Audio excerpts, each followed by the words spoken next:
शहर के पुराने हिस्से में एक टूटी सी हवेली थी, जिसकी एक नीली खिड़की लोगों के बीच रहस्य बन चुकी थी।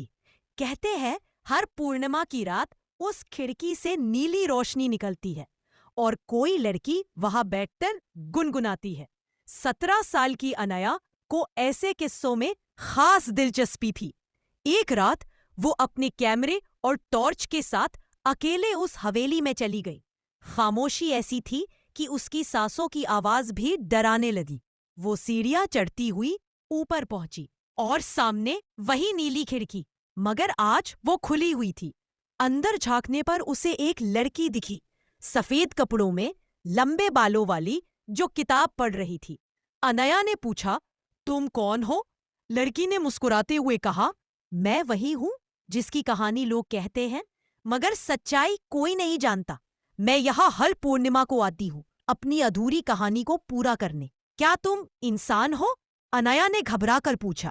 लड़की बोली, मैं कहानी हूँ जो अधूरी रह गई थी।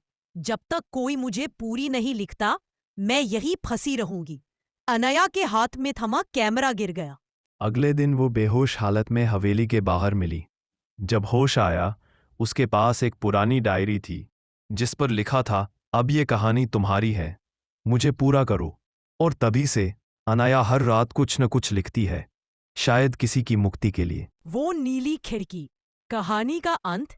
अनया हर रात डायरी में कुछ न कुछ लिखती रही। जितना वो लिखती, उतनी ही नीली रोशनी उसके कमरे में फैलने लगती।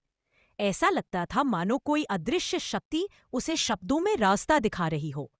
एक रात उसने आखिरी पंक्ति लिखी और तब वह लड़की मुस्कुराते हुए खिड़की से चली गई, हमेशा के लिए। अगले ही पल एक तेज हवा का झोंका आया और नीली रोशनी पूरी तरह बुझ गई। खिड़की की दिशा में देखने पर उसे वही रहस्यमयी लड़की खड़ी दिखी, अब मुस्कुराती हुई, शांत और मुक्त।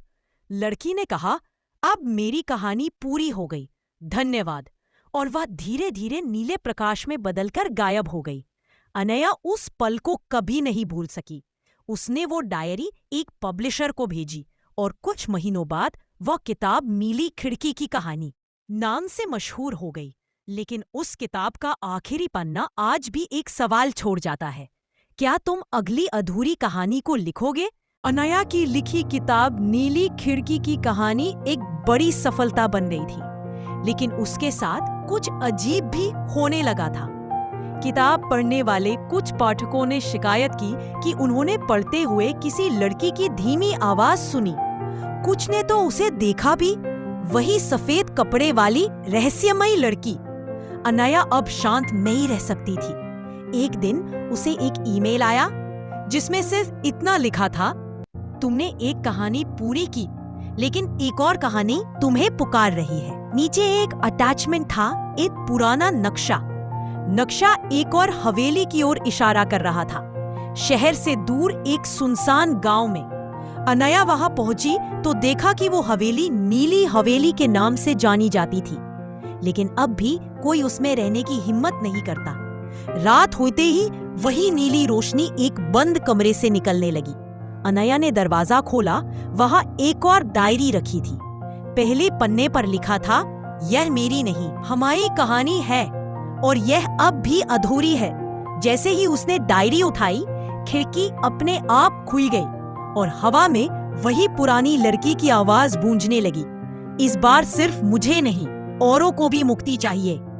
यह एक नहीं, कई कहानियों का जाल है और वो सिर्फ एक शुरुआत थी। क्या वो इन सब कहानियों को पूरा कर पाएगी या कहीं वो खुद एक अधूरी कहानी बन? अनया को अब यकीन हो चुका था कि ये सिर्फ आत्माएं नहीं है, यह एक पूरी दुनिया है जो कहानियों के अधूरेपन में कैद है। उसने जो आखिरी डायरी पाई थी, उसमें कुछ पन्नों पर स्याही फैली हुई थी, मानो किसी ने लिखते हुए रो दिया हो, लेकिन एक शब्द हर पन्ने पर साफ लिखा था, शब्द ही द्वार है।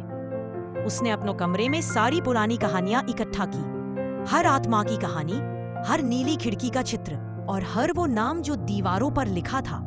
वो समझ चुकी थी कि इन कहानियों को लिखना ही काफी नहीं है, उन्हें जीना पड़ेगा।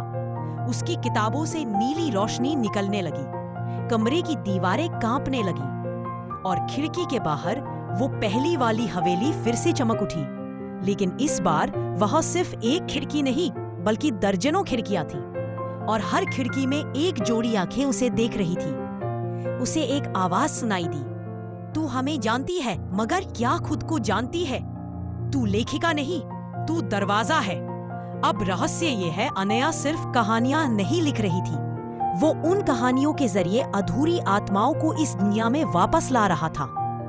हर बार जब वो कोई कहानी पूरी करती, वो आत्मा मुक्त नहीं होती बल्कि किसी और रूप में लौट आती थी, उसके पास, उसके अंदर। क्या अनया खुद को बचा पाएगी या वो भी बन जाएगी किसी और की कहानी का किरदार?